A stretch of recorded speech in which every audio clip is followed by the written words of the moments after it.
I remember that one trip that I mentioned to you, where I took one of the first Origin prototypes out in the under dark skies, um, in Death Valley. Right, sky's pretty good out there. Yes, it Um, is.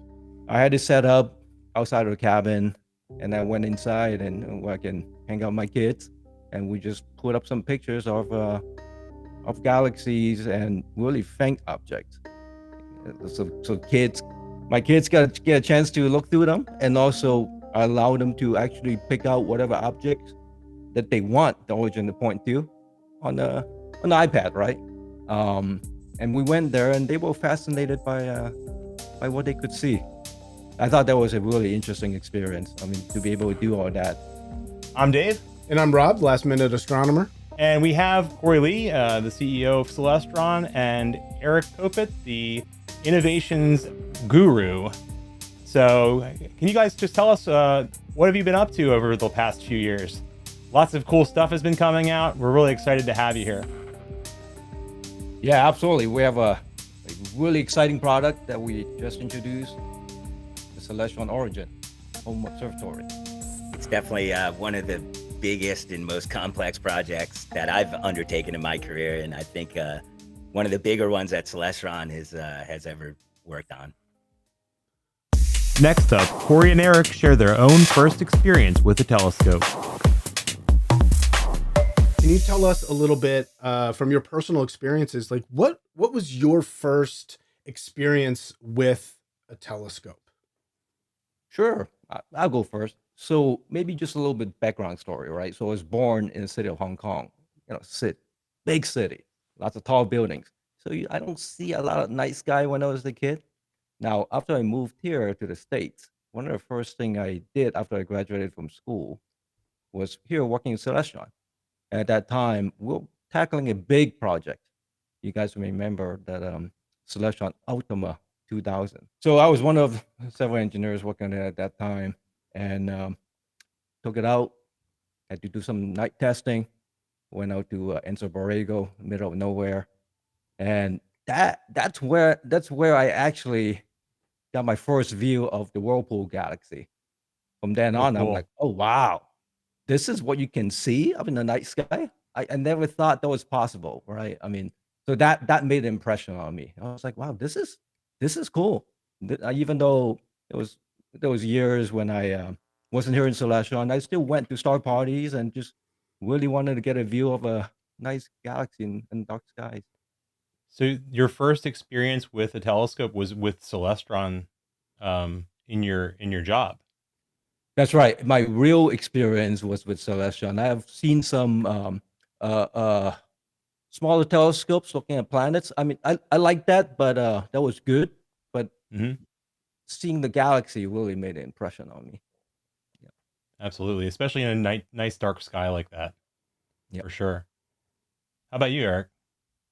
My story's kind of interesting. So I had been very interested in physics and astronomy in high school, but I grew up in kind of a small town, and um, I went to school at UC Santa Cruz. So my first day that I arrived in Santa Cruz, I was up in the dorms at UC Santa Cruz, and my roommate was a kid that grew up locally, and we started talking, and he found out that I had some interest in astronomy, and he said, "Have you ever been to the telescope shop?" And I looked at him like he was crazy, like, "What are you talking about?" And he's Yeah, like, who "Yeah, has a there's a telescope telescope shop? store over in Santa Cruz. Do you want to go?" And I remember I was like, "What do you mean a telescope store?" Like, I didn't understand that you could buy a telescope. The only telescopes I'd ever seen up until that point were in textbooks, that basically at observatories or at big universities. And he took me to the telescope shop, which was a Celestron dealer. So I go in, and my first thing is, when I was 18 years old, I saw Celestron telescopes all over the place.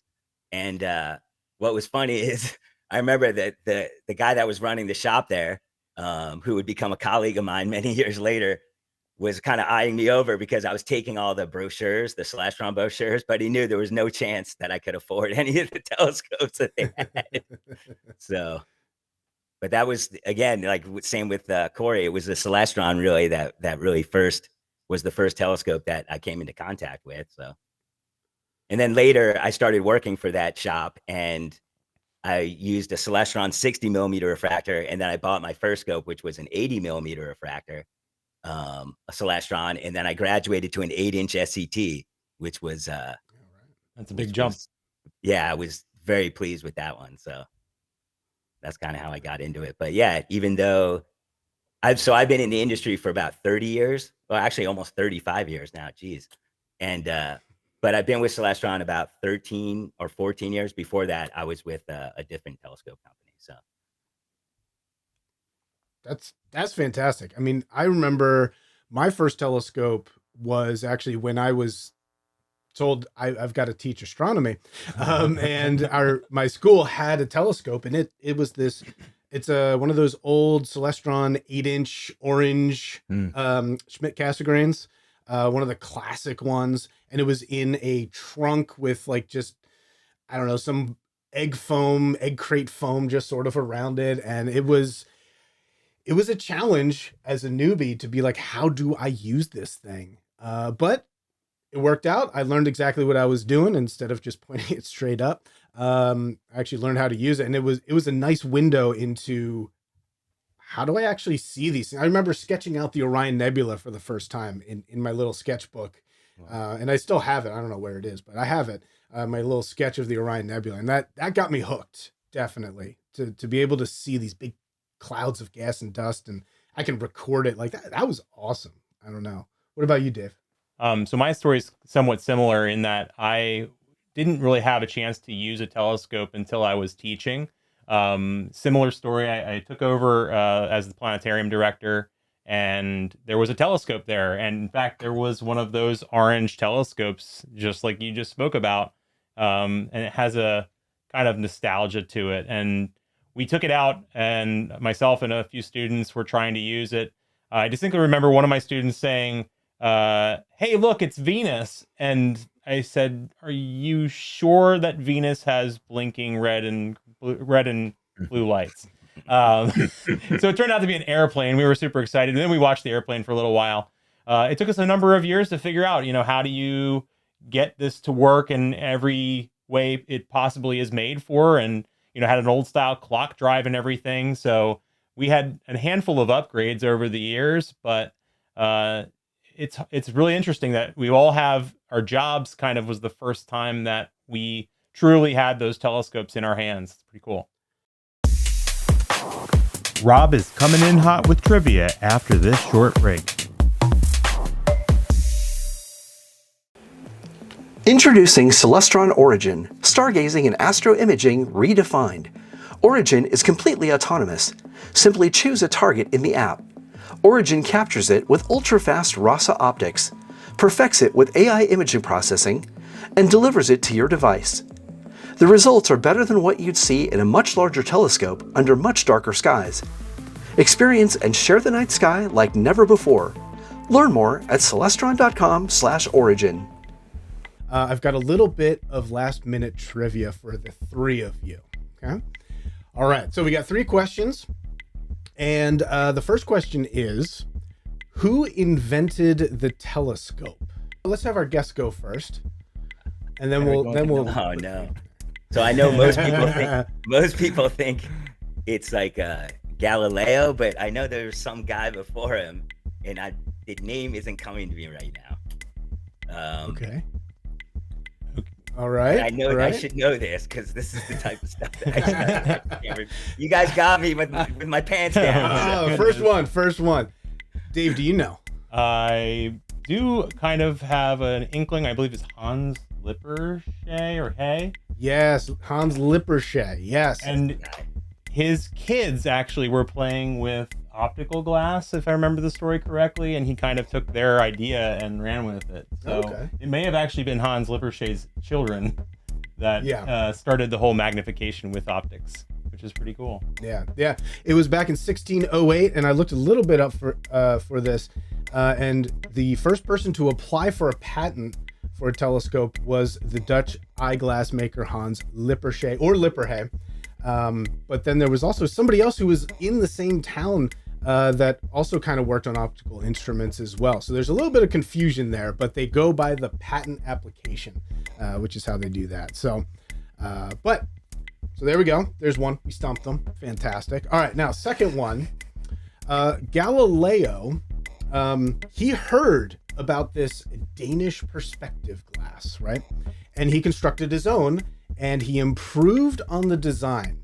Now, I'm just going to let you all say the number here of what your guess is. To what X or what times power did Galileo make his telescope? Interesting. Oh wow. Was it 30 times or 40 times? One of those is the one that comes to mind for me. Okay, I'm hearing 30 to 40. What else? I was thinking of maybe a little bit less than that. 15, 20. Okay. You can tell I'm guessing. I'll play the prices right here. I'll go 14. Okay. Not bad, not bad. I'm gonna give it to you guys. He actually started it could do 3 times larger, and then he did some designs, some magnification designs, and he eventually got one to go to 8 times, and then eventually 30 times. Oh, there it is. 30 times. Very Nice. good. Nice job, Eric. Very good. Yeah, I don't And remember. now- Just like you're immersed in this stuff for so long that was the first number that came to my head. So Yeah. Good job. Good job. somewhere in the back recesses that little piece stayed. So. Why it's trivia, I guess. Mhm. And also, where is Galileo's telescope right now? Ooh. A museum somewhere. That is correct. I'll give you that. That's a good answer. I'm off the hook. Is it just a museum that or like, can we go with city? City, sure. Okay. In the UK Oh somewhere. wow. Hmm. I would say on the European continent. How's that? It is in Europe, yes. Yes. We're giving partial credit for that one. Is Now, it Rome? no, it's not Rome, but you're closer. It is Florence, Italy. Oh, Florence. In the Museo Galileo. In fact, actually, a couple years ago, I was actually able to go and see it, and it was absolutely awesome. It's just this big, long telescope, and it was just something brand new to actually see like where astronomy started. I tried to get down on the floor to look through it, but it did not work very well. Just made me look like a weird American tourist doing that, but it was super cool. They also have there at the museum, did you know they have one of Galileo's fingers Ooh, there as well, which is just that's odd. kind of odd. Yeah. You think it would be like his eyeball or something, maybe? So like these hands were the hands that constructed there you the go. scope. What is that? Why? It's just one finger. I'd have to look back, but I know that they exhumed his body and they kept I think it was actually the middle finger. Oh, interesting. So- Oh, wow. Interesting. Yeah. One final All right, last then. statement or something like that. Next up, Dave and Rob get the behind-the-scenes scoop on the origin of Origin. I've been really enjoying seeing the progression of telescopes from that SCT-8, and it's got electricity in it. I've got to get the clock drive to go, but then you start getting into telescopes that have the mount, and the mount is tracking, and we've been going to go-to mounts for a while now, and now you guys have created this new kind of scope that basically puts a whole lot of stuff into one scope. How do you go about designing something like that? Like where do you start? Like 10 years ago, I think you said. Where do you start? And then how do you keep going? Well, it's interesting. It really even started more than 10 years ago. As far as, I mean, for anything, and I know I'm speaking with Corey, so a lot of this story is conversations and discussions that Corey and I had when I first came to Celestron, and we had both been sort of independently thinking along the same lines. I was in charge of product development at the other company I was working for, and Corey was in charge of product development here in engineering. And then I came over here and we started talking.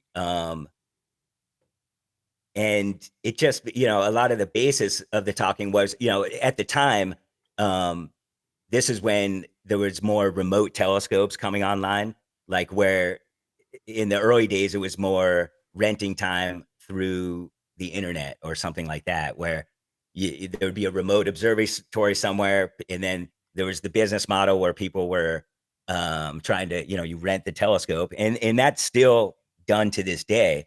However, we both noted that it hadn't taken off in the consumer markets really the way that some people had expected it to. And then we realized that, well, it's because people want that experience, but they want to be able to own the equipment. So that's specific to this project, but really for any project, Rob had asked like, well, how do you start? Or where, it all starts with an idea. Yeah, and also I think just having people who actually are passionate about telescopes here, they kind of figured out what people want and also what they want, right? What kind of equipment they want for their hobby. And that kind of drives type of product that we think we should develop, whether we have the engineering capacity to do it and whether it makes sense, right? So that's all where to start. Just having the people who actually use the product, um, and they have the ideas, and we just follow those ideas. Give people what they want. I think that's the thing that Eric's been saying for years. Right. One of my sayings, and this might cause some controversy, is give the people what they want, not what amateur astronomers think people should want, which I think is a Right. key driver, is that, and that really does explain a lot of how we wound up here, is that, people want it. Overall, Celestron, even back from our founder, Tom Johnson, really at the core of our company is of course we need to be profitable, but really we want to make astronomy fun and easy and accessible to everyone, or as many people as we can, by making telescopes or systems that people want to use, and that can Absolutely. use and that have fun using it and have good experiences. So by thinking of stuff through that lens, and then as Corey's saying, actively using the products ourselves, and then seeing what's out there, certainly we keep our ears to the street too. But with all these activities, at the core of our company, the ideas, we have more ideas than we have time to execute them on. So thankfully we have lots of ideas, but really any of the projects or products that we work on, it all starts with the idea. So maybe to add a little bit more to what we talked about, how the current product, right, the Origin came about. I vividly remember that one trip that we took was probably in Arizona or in New Mexico somewhere, where we were both sitting in a rental car. We were attending an event for Celestron. That's when, because we had hours sitting in the car together, right? So we're just kind of bouncing ideas off of one another. One idea was this. At that time, I think the project took on different names through the years. At one point, we called it EMO, right? Automatic Mobile Observatory. And even before that, we called it eyepiece-less telescopes. So at that point, when we were sitting in the car, we were talking about, oh, wow, there's with the galaxies and everything that you can see under dark skies, it would be nice if we can just make it so much easier for people to view in the city. And also just anybody who doesn't really have a lot of experience operating a telescope. If we can find a way to deliver the experience to the general users, it'll be nice. So we started talking about it. I remember roughly around that time, I was seeing a lot of users using HyperSAR type of imaging system. Yep, and that really bring out like deep sky objects relatively quickly, right? So that we started talking more and more about that, and that really was the beginning, I thought, of Origin. At that point, that conversation we had in the rental car. How's that? Corey, you mentioned about having your family out using telescopes, and that comes to mind with what Eric was just mentioning about access. Parents want access for their kids. They want to be able to tell them about things. They want to know and feel like they can confidently tell their kids, ideas and facts. And to have that barrier taken down is so important. Right, absolutely. I think whereas Eric started off as a astronomer, I started off as an engineer, right? So when I started working for Celestron, I really did not know the night sky that well. So I could really use all the different technology that Celestron had developed, just guiding me through the night sky. I remember that one trip that I mentioned to you where I took one of the first Origin prototypes out in the under dark skies, in Death Valley, right? Sky's pretty good out there. Yes, it is. I had it set up outside of the cabin, and I went inside and where I can hang out with my kids, and we just put up some pictures of galaxies and really faint objects. So my kids get a chance to look through them, and also I allow them to actually pick out whatever objects that they want the origin to point to on the iPad, right? And we went there, and they were fascinated by what they could see. I thought that was a really interesting experience. I mean, to be able to do all that. That's an experience that will probably last for the rest of their lives. That's pretty cool. I remember, ask them 10 years later. Hopefully, they will tell me yes, they remember that. I mean, just to expand on that a little bit, in many ways, I feel like Origin is the first system, at least in a long time, that actually meets the expectation of what people have of telescopes that haven't actually used a telescope before. In other words, we've made it more into like an extension of your home entertainment system. It's not something that you have to learn, which in the past or even up to now, and that's a big part of the hobby. And we're certainly not saying that there's anything wrong with that. And, that's the school that I come from. But there's a whole nother set of people, a much larger set, that they don't have time to learn the ins and outs of how the equipment works. They just want it to work like their other, equipment that they have at home works, whether it be their home stereo or even their microwave oven or anything like that, just so that it works the way that you think it should work. And it gives you an experience that actually matches your expectation of being blown away by astronomy and astronomical objects. Observing. Yeah, I can't tell you how many times I've gotten like a new kind of telescope or something else, and I'm trying to work it, and it doesn't connect right. Something goes wrong, and then you know what happens to that telescope? Closet. Collects dust. Like it's just done. So yeah, absolutely. I think you're right. Having that, make it work. I think that's very key. So you designed Origin to be sort of a plug and play, I guess you could say. As you were designing it and building it, how many different iterations did it go through? Well, so one interesting thing that I think we need to talk about is so when we talk about product development for telescopes, the thing that really we start with, and it was the same thing with Origin, is the optical design. So first we figure, we're a telescope company, we do telescopes. So really the heart of any of these systems is the telescope design. And, when Corey and I were first having our conversations and he mentioned the Hyperstar, we realized like, we're not necessarily thinking about it in terms of traditional astronomical imaging.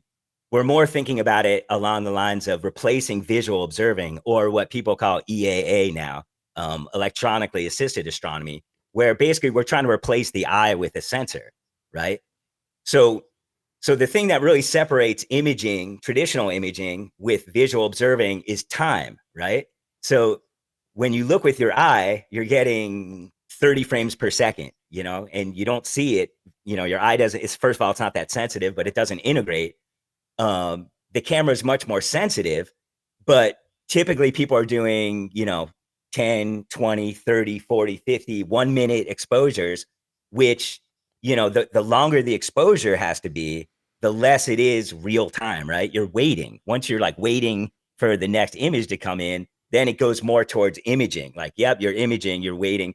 So we realized right away it needs to be fast. It needs to provide a very burned in, very pleasing image as quickly as possible and refresh so that people have a real time observing experience. So we very quickly realized we needed a very fast telescope. So what's funny, what's very interesting, and I think a lot of the people watching this will be sort of surprised to hear, is we created the RASA optical design for this. That's right. So we created it first, and then we did the iterations that we sell currently, the optical tubes, because we knew this was further out.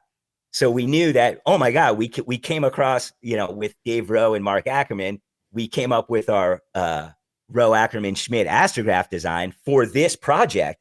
Wow. Because we knew it had to be fast. But since we knew this project was further out, we said, Well, we think that these optical tubes in the larger sizes will be very well received for, for a lot of other reasons, including wide field astrophotography, but also space situational awareness. We kind of saw that early on.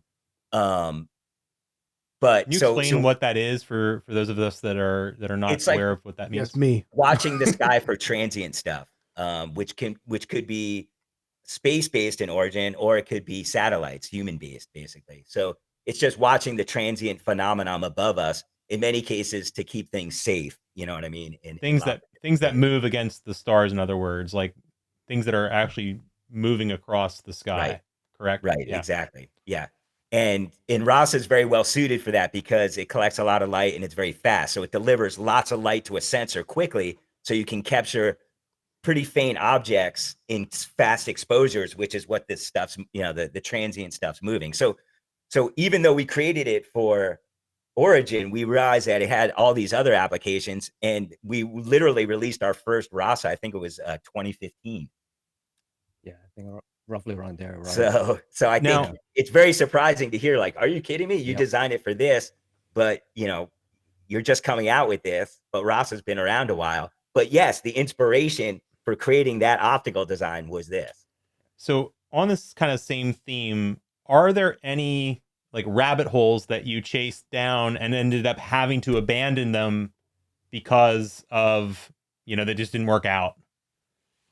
Is in this process of doing and it can be this project or any projects for that matter, that just were like, wow, this is what we're going to do. We're going all in. And then it was like, wait a second, that wasn't the right. How do you make that decision? In other words, that something's not worth pursuing anymore? I think a lot of times we come up with a concept, right? And then we try to put it together, come up with a prototype. And sometimes we look at it and go, wow, this is good. This is what people want. And we start selling that. And sometimes it doesn't quite work out and we have to stop the project. I think one thing that came to mind, Eric, you may remember that, is a phone adapter. Right now we have a really successful one, right? It's called the NixYZ. But the iteration before that, it looked like a medieval torture device. We got all about that. I got about that. Right. So that phone adapter, we wanted to put in a lot of different adjustment to it, but we couldn't quite figure out at that time a good way to integrate all that together. So there's like long screws, in all three directions, a big clamp, and you just look like it's gonna hurt when you pick it up. So I think you have a target audience at Kronos with all of the Klingons. It sounds very Klingon-like for a phone adapter. Right? But unfortunately, that wasn't our target audience. So we looked at it and go, okay, maybe not. So we actually had to kill that project. But that was a good learning experience for us. Eventually, we came up with a way to solve all those problems, and it became the NixYZ. And I think that's probably the most popular phone adapter there is today. Yeah, I was gonna say that, rarely do projects get killed, but a lot of times they get shelved and then they get revitalized at some point in the future, maybe in a different form even too. And that was a perfect example that, we didn't actually scrap the idea entirely, but we did scrap the design path that we were going on. Very good point. And another example, even with Origin, is that remember when it was first the Eyepiece telescope, Right. we were first going down the path that we didn't want to use a Schmidt corrector. Yeah. Because we thought that, for cost, we thought that was going to be maybe prohibitive, and maybe there'd be a different way that was equivalent or better. And we quickly realized that was completely the wrong direction. And it really took Dave Rowe to point us right back to that. The Schmidt corrector is actually the key to making this whole thing work. So that was another thing, a rabbit hole that I think Corey and I were talking about for a while. But then when we got into the details, we immediately realized, no, you want to use a Schmidt variant actually, and that was the basis of RASA. So do you ever get, when you're designing engineering, do you ever get something like engineering block, where like writer's block, right? Where you just can't figure it out. And, for some of the young engineers out there, what do you do to solve that? Like what do you do to make sure that you go past where you're stuck? So Eric, you have something in mind? You can go first. Not out. One example. Well, so technically, I'm not an engineer. I just happen to Yeah. play one at work sometimes. But I Pretty do good one. I do work very closely with our engineering department. But so a lot of times I'm more involved with, I guess you would say, the sort of creative side of engineering, and the sort of conceptual side. So when I'm working on that type of stuff and I hit a block, for me, and I think this is common for a lot of engineers, is to put that aside and work on something else. So a lot of time, like, it's none of our engineers have just one thing that they're working on. There's always the main project and then side projects, as we call them. So a lot of times it's like, all right, put the main project aside for a while and work on this side project, so that you're freeing up your mind in a way from that problem, but you're still staying focused and productive on your job or your work. Now, for me personally, so that works, but what I'll also do, like, sometimes it can just be, it has to do with freeing your mind, really. So for me, a lot of times it's putting music on. It's like, take a slight break, throw something on, listen to it for a minute, and then get back to work. And it kind of helps you put in a different mindset. Mhm. But a lot of times, when you put something aside, a lot of times the solutions come when you're not actively trying to find the solutions. So for Right. me, also, that can be, unfortunately, laying awake in bed at night. I think a lot of Yep. engineers, have experienced that. Or for me too, personally, it's like working out, because your mind's kind of free and freed up, and you start thinking about, like, your priorities or tasks at hand from work. And then sometimes the connections just come. So I think everything I said is fairly common among engineers. I think it's fairly common among, like, other creative folks too. So Yeah, and also maybe I'll point out maybe another example. Not necessarily my personal experience, but more like an experience for the entire engineering team here. I remember when we were developing the focal reducer for HHD. Um, our engineer we have a very good optical engineer, Marco Martinez, right? He came up with the HHD optical design. He came up with focal reducers for all the different sizes. But when we got to the 8, it became very difficult. And we realized it's because we're holding one number being the constant, right? All these HHD design has to work with a full frame sensor. And it became harder, actually, as you started working on smaller optical system. It was actually not as difficult to put one together for, let's say, 11 versus the 8.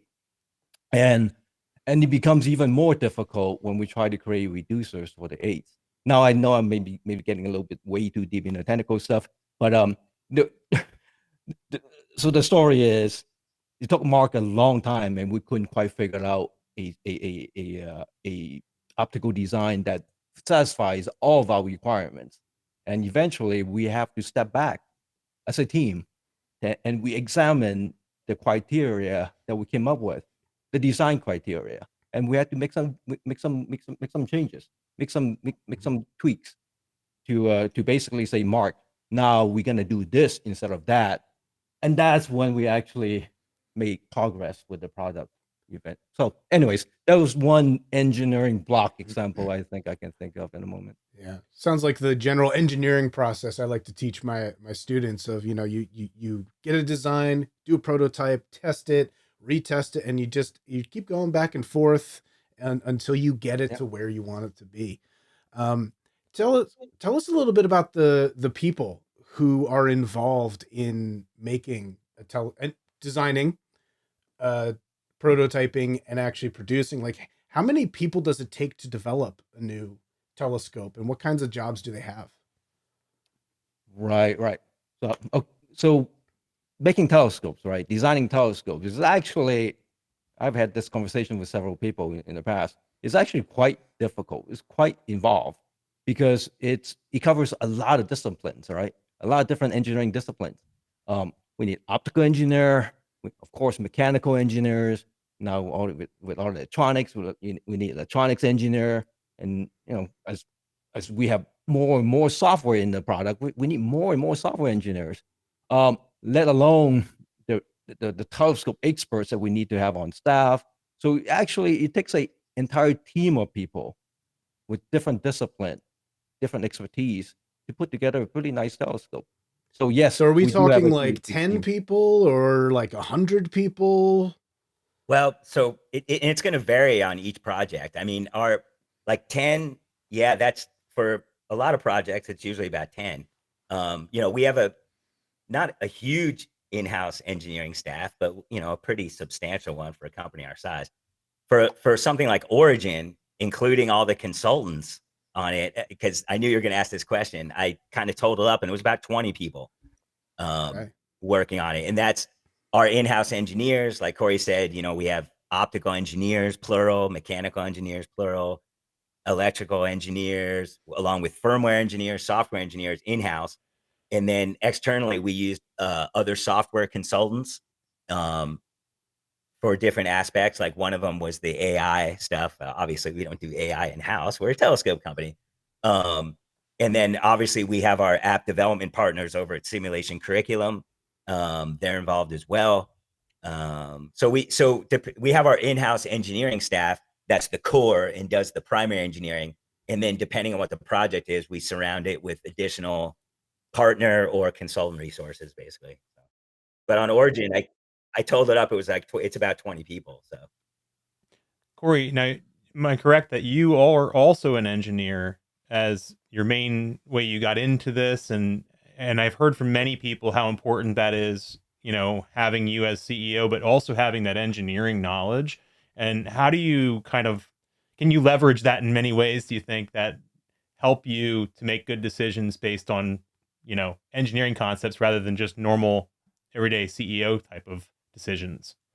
Yeah, so I do have a mechanical engineering background. I went to a school for a ME degree. So I think aside from the education and engineering degree, I think one thing that was really, really helpful for me, when I first came to work for Celestron, at that time management decided, hey, the new engineers, let's put them through assembly. Let's put them through a production. So I spent about 8 months down in production area putting together telescopes. At that time, I didn't quite understand why am I doing this? I went to school for this. But then I actually, looking back, I learned a lot.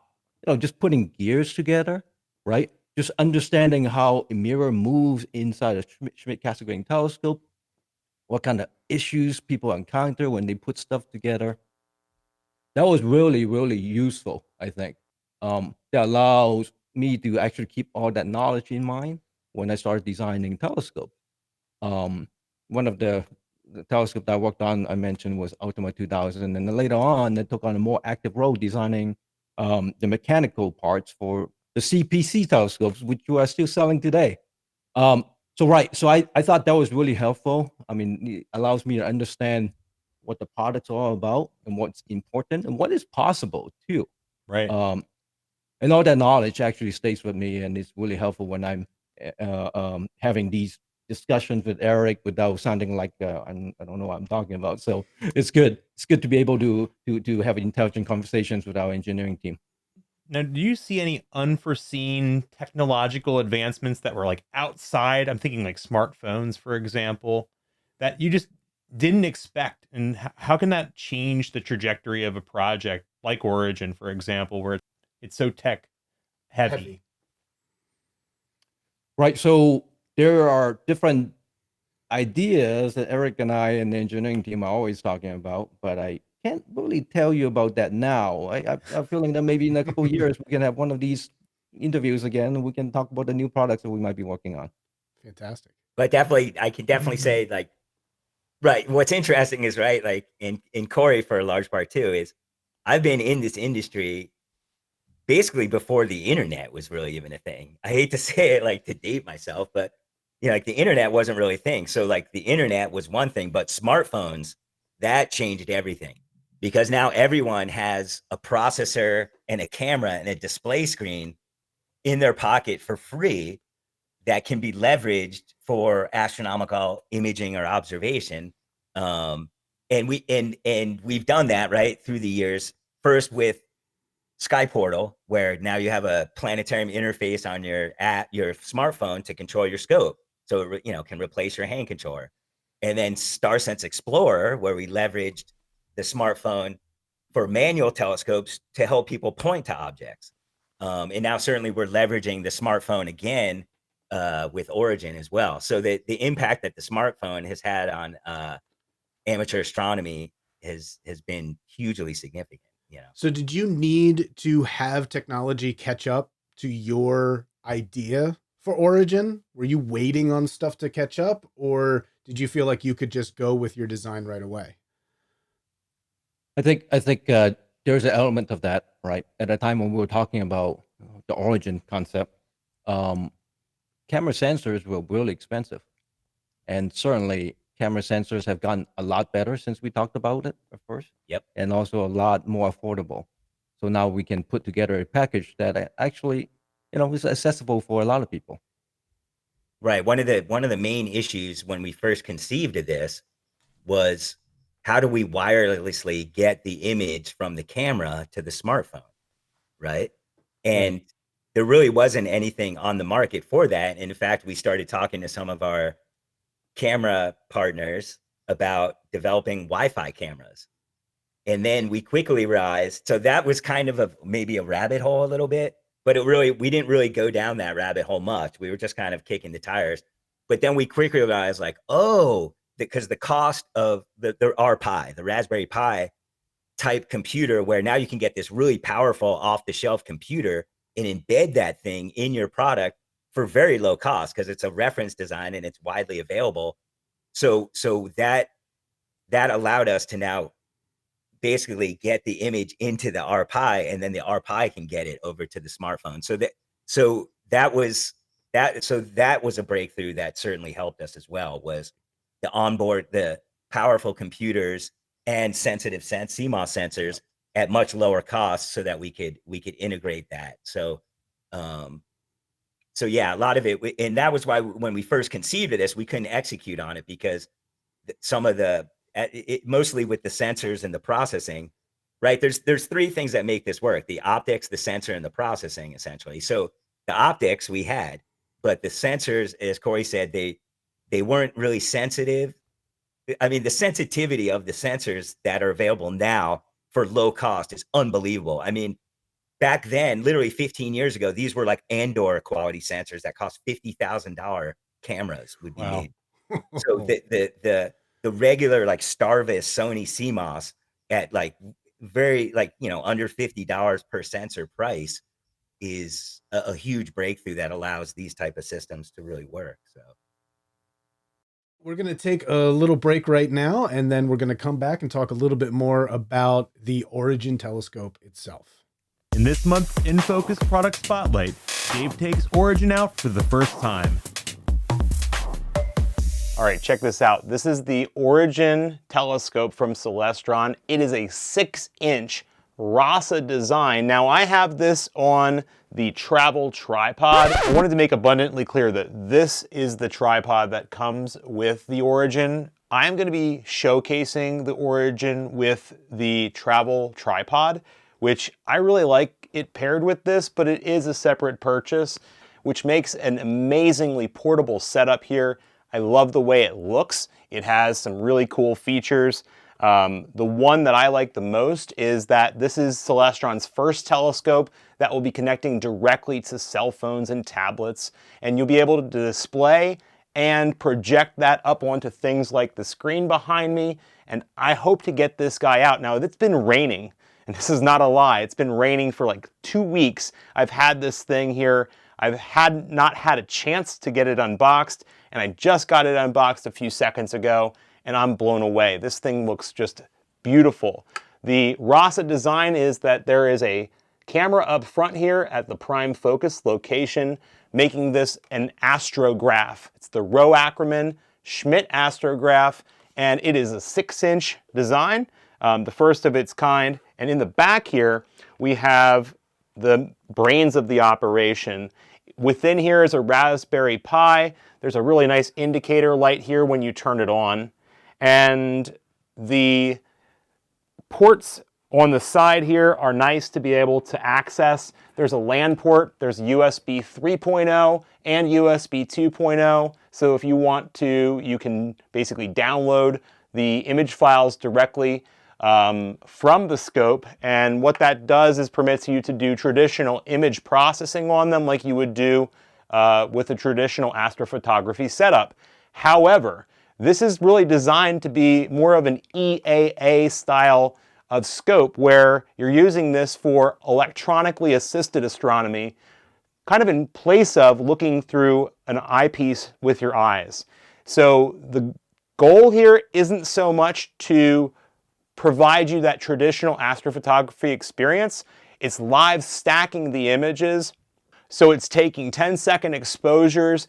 As it takes those exposures, it creates a better and better image as it goes. It does some color correction and provides some stretching of the image to provide you with a really nice image that just will blow your mind. There's a filter that is going to be going in the front of this scope as well that will cut through the light pollution, which is a great way to kind of get around those city lights that are so annoying and difficult for, you know, to look at with a traditional telescope. So this kind of cuts through that light pollution a little bit for you. It comes with internal Wi-Fi, and it also comes with an internal battery. So I'm gonna get this thing charged up and then I will have it outside. So come on out and check it out with me. And we're back. So one of the big questions in my mind is, why did you call this telescope Origin? Well, because we think it's the origin of a new way for people to explore the universe. So in many ways, we do think that this is a new beginning as far as it's just a new way of observing. And I can see how, as time goes by, it, like, you know, significant time, that this will sort of be the way that people actually observe, is more through EAA, or basically looking at images in almost real time on a screen instead of looking at directly with your eye. And that's just because it just solves so many problems. And I think one of the discussions we have had too, our whole team spent a lot of time coming up with that name, was the fact that the product is great to look at really deep sky objects, right? We're talking about really distant galaxies. In some ways, we're looking at light that was emitted some time ago. And if we do this far enough, we're looking at the origin of the universe. I like that. So Yeah, that's really cool. I like that. So where do you see this? So this is the origin of a new way of looking at things. Where do you see us going from here?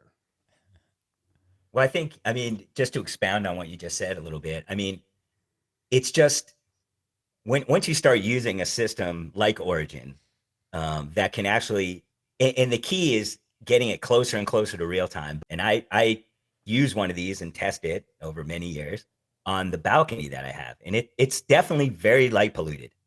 And I mean, sometimes you look up and you can't even really see stars. I mean, you can see some of the brightest stars usually, but then you point this thing up and it picks things out of the darkness and shows them to you in spectacular detail, more detail than I would be able to see if I got a 20-inch scope, got it in a truck that I'd have to rent, drove 4 hours away, set that thing up and looked through an eyepiece. I'm seeing it in almost real time. And again, that's the key. As good, I'm seeing it way better from Los Angeles in seconds than I would by doing all that work to go out to the country or a dark sky. And I'm not saying one necessarily completely replaces the other, but once you experience something like Origin, it's really tough to go back to traditional visual observing. I really have to say that. So your application here is definitely consumer based, but what other applications does this technology kind of open up for you guys? You know, you've done it now, you've figured this out, and I'm sure that there's other applications. I know that the RASA itself, for example, there's plenty of applications that you have mentioned a little bit already. Can you go into some detail about what other applications this type of system would be great for? So a system like this where it can connect to the internet, right? that it just opens up a lot of possibilities.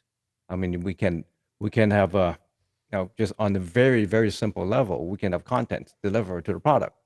Or if you think about it the other way, potentially there's potential for the user of the telescope provide content for somebody else.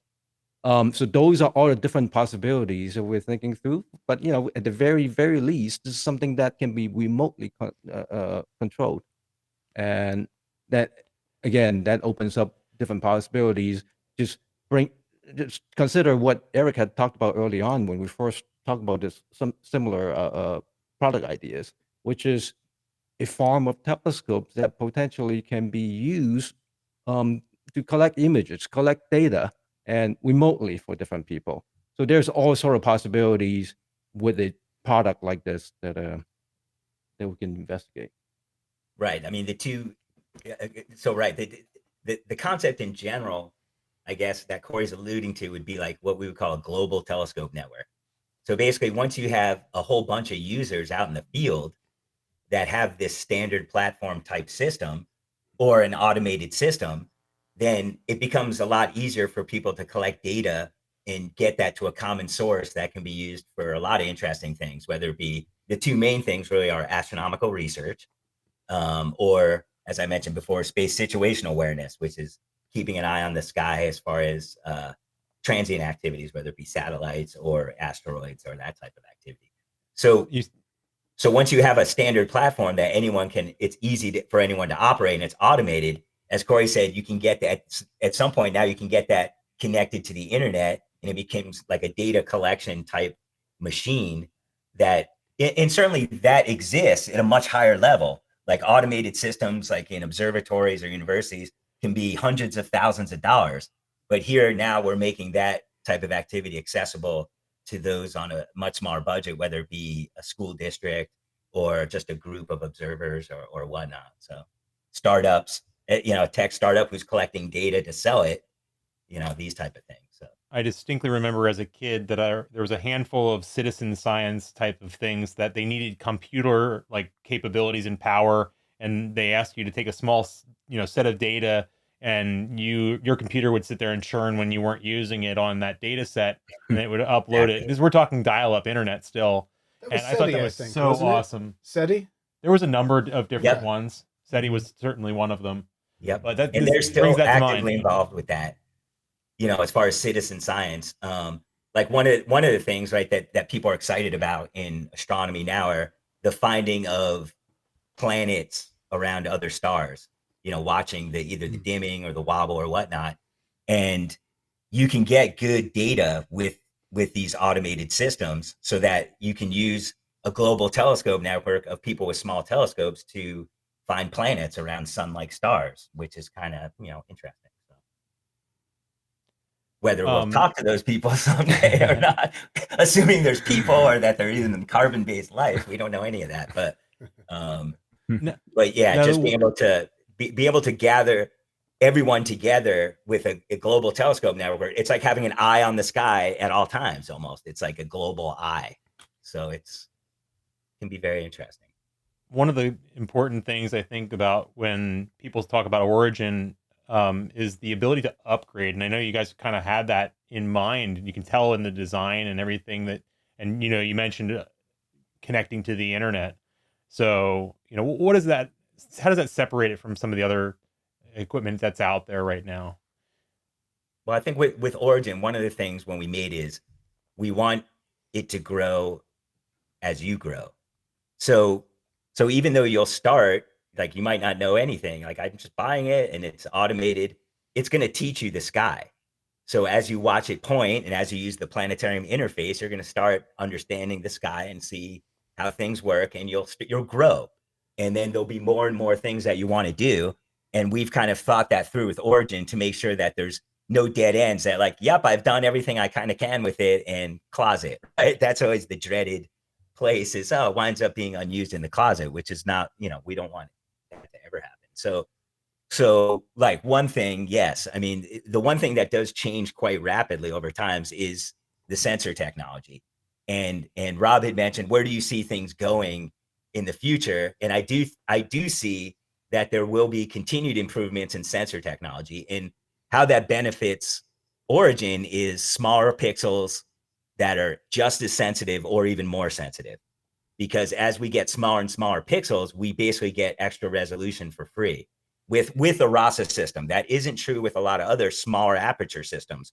Smaller aperture systems, your aperture limited on the resolution. I think it's critically important that people understand that. But something like a RASA is resolution limited by the pixels. So as more sensitive cameras with smaller pixels come out, which is a trend we've seen, we expect that we'll have, replacement cameras for your Origin system, because as you allude to, yes, the Origin camera is user accessible quite easily. And we did that because, yes, we understand that the most non-static part of the system will be the sensor. And we don't want people to have to throw their Origin away after 10 years because the sensor is No, I think that's great. I think that's wonderful and very well thought out, and people, I'm sure, will very much appreciate that. Well, that's what I like about not mine, the old telescope that I have, the old 8-inch SCT. It still works, and it's, I think, 50 years old or something like that now. And I think longevity really does help the telescope industry. If you can keep it going, man, it's a tool you have for a lifetime. Yeah, I think one thing we see being a company that's been building telescopes for more than 60 years is telescopes and optics actually can last a pretty long time if you take care of it. Yeah. So, right. I mean, 20 years later, 30 years later, once you... we started off the podcast talking about Galileo, and these telescopes are all, probably are much higher quality than that, and it's still around. Because they didn't have electronics in them. They're not allowed to have my finger, though. That I keep. Right. So I was going to say, after you purchase your Origin, then you want to be able to, put in the latest technology, the latest camera sensors in there.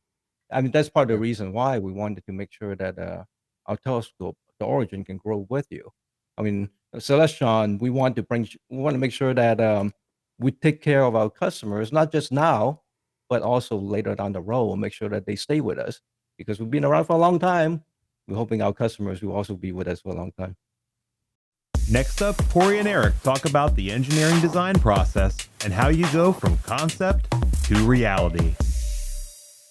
What kind of advice do you have for some of the young people, or even people who are learning engineering right now?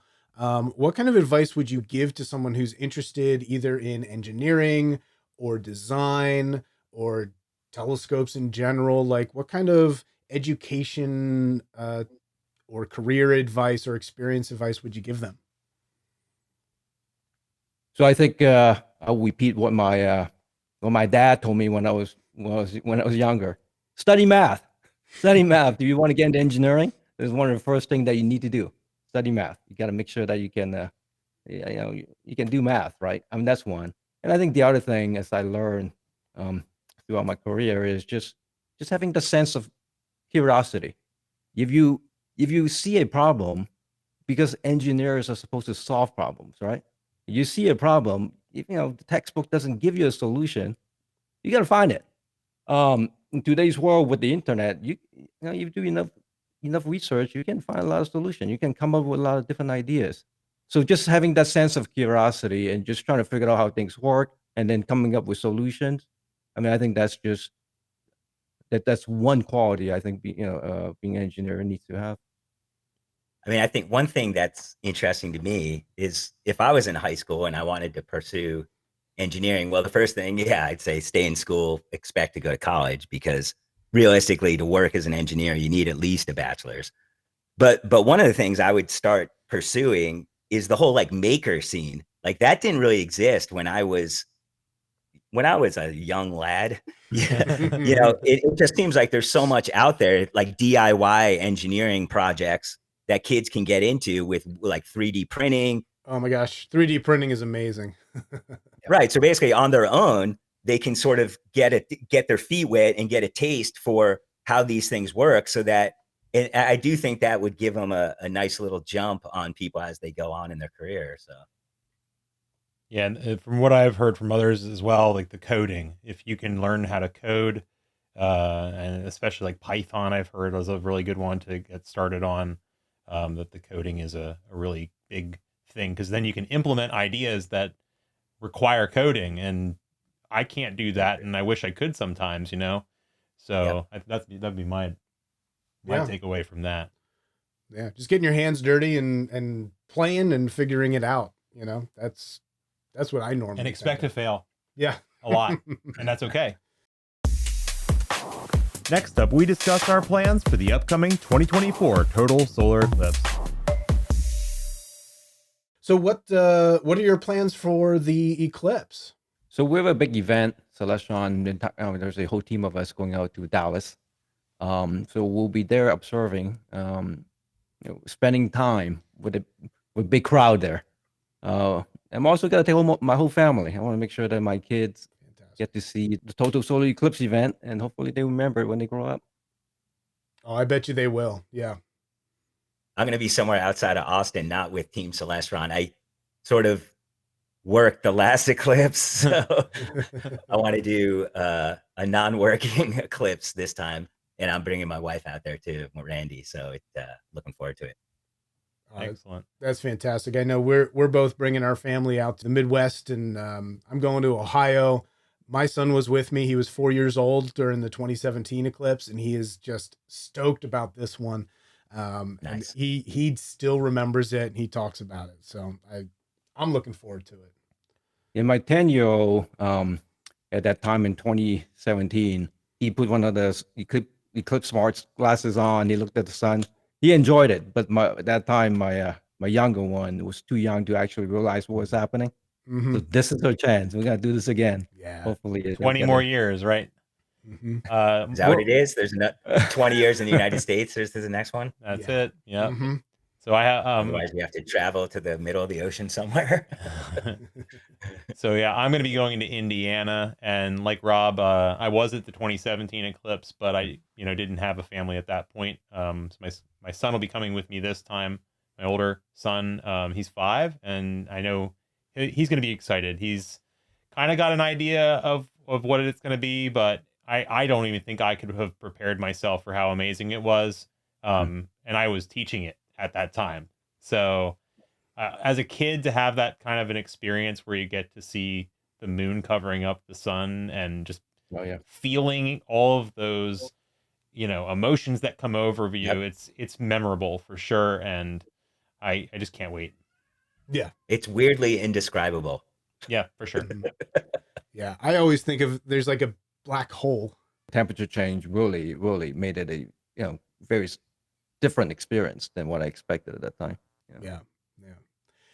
I feel like we're coming down toward the end here. Yeah, Did this you is have the any- exit ramp. I don't know. You don't have any more trivia for us. I do have 3 more trivias. Okay. So I was figure I'll ask Oh, you no. guys about no. the We'll eclipse. do the best we can, man. After we get back from this short break, we've got round 2 of the last minute trivia. Can Corey and Eric make a comeback? Get Eclipse ready with the Celestron Eclipse Smart Travel Scope 50, a 50mm solar telescope with tripod and backpack. Or reach for Eclipse Smart solar binoculars with up to 20 times magnification. You can even add an Eclipse Smart solar filter to your Celestron nighttime telescope. They're available in 14 different sizes. All Celestron Eclipse Smart products conform to the current ISO safety standards. Learn more at celestron.com/eclipsewatch. Now, before you guys go, I have a little more trivia, and I'm going to turn it up a notch on this one. This Oh, is no. a little more esoteric. Oh boy. And to be fair, I didn't know these answers before I looked them up. Okay, so Oh no. don't worry if you get these wrong.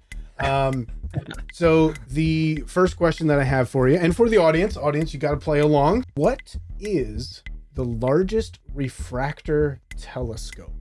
Ooh. Oh, that I do know. The Oh. Yerkes 40-inch. Okay. Oh, The second biggest is the Lick 36, which I'm very familiar with, being from UC Santa Cruz. So. Nice. I'm going to give you the points because you are correct, but there is a technical knockout here. The Swedish 1 meter solar telescope in La Palma in the Canary Islands is actually 43 inches. But only 39 of Mind-blown. them are clear for the aperture. So you still win with Yerkes at 40 inches. I'll still give it to you. But yes, that solar telescope is 43. And I learned that it's actually a vacuum telescope. Like they suck all the air out of it because if you're focusing that sunlight, you there's too much Got it. turbulence with it in there. That was pretty cool. Interesting. All right. Hey, did you know that James Lick is buried underneath the 36-inch refractor? No way. Yeah, they Man, raise huh? so the floor lowers and raises because the refractor, right? The height of the eyepiece changes so much, and if you Okay. raise the height of the roof, you can see his grave under there. Man, we astronomers do weird things after we die. It's This is about the Hubble. Okay. Now, I'm going to give you 3 reasons, and 2 of them are correct. 1 of them is wrong, as far as reasons why that had the initial blurry photos. Do you remember that? Yep, of Mhm. course. Okay. So, A, B, or C, which one is not a correct answer? A, conversion between the metric SI system and imperial units in the null corrector. B, Hubble's primary mirror had the wrong curve. It was too flat near the outer edge. Or C, there was a lens spacing error in the testing. So you're asking us to figure out which one is not correct? Yeah, which one is not correct? Was it not Gotcha. a conversion between metric and imperial? Was it not Hubble's primary mirror had the wrong curve, it was too flat near its outer edge? Or was it a lens spacing error in testing? I would say C. Wait, I think it was A. Yeah, I was gonna go with A as the incorrect one. Yes. Because I know it had spherical aberration, which would be like what you're saying in B, basically. Mhm. And then C is because, right, one of the test pieces of test equipment wasn't consistent with the others. So I was, Yes, exactly. I've heard the legend that it's been a conversion between metric and imperial units, and I could not find any support for that legend. we're not that Really? stupid. at all. Wow. Now, I've also heard with Hubble though, like there was potentially a washer that was possibly causing some of that off. I'd have to check I that. know, I'd have to look that up too. My research says that they figured out that it had the wrong curve. It was too flat near its edge, and that was because of when they were testing it, there was a lens spacing error. It was off by 1.3 millimeters, Pretty much. which made it too flat away from the center. So Doesn't take much, does it? no, just one little issue, and it's kind of surprising. It actually got all the way up into orbit before we actually did anything about it. So, or before we figured it out. Last one. The first time that I showed my wife Saturn through a telescope, what did she say? Is it A, wow? B, you put a sticker on there, didn't you? There's no way that's real. Or C, not the ring I was expecting, but fine, cool. This is fine. Well, from experience, I've seen the first 2. Mhm. I've never seen the third one. No. Me neither. Me neither. I'm going to say number 2. Number she didn't 2 is believe that it was correct. real. Yes, she insisted. She's like, you just put a sticker on there, you know, like it. There's something about it. It's all black, and you just see Saturn. It's gorgeous, but it does look kind of just there. I've gotten that at Outreach before, where people just, I'm sure Dave Oh, has too, where like people just can't believe that. It blows their world. They just can't even comprehend, so they think it's fake. Like you're fooling them by putting a picture in front. Well, thank you so much, guys. This has been a pleasure talking about all the engineering that goes into this. We really appreciate you spending your time with us today. Thank you, Appreciate David. you Rob. having us, man. It was our pleasure. It's been fun. Thank you. If you're still listening and like this podcast, please consider becoming one of our Patreon patrons. Memberships start as low as $3 per month, with benefits including opportunities to ask questions of our guests. Also, please consider liking, subscribing, and sharing this podcast to help us bring the universe even closer than you think. The podcast will be available every third Tuesday of the month. I got stumped on Lippershade. I was going to say Leeuwenhoek, but I know that was the microscope. I'm pretty sure. Those were hard ones, dude.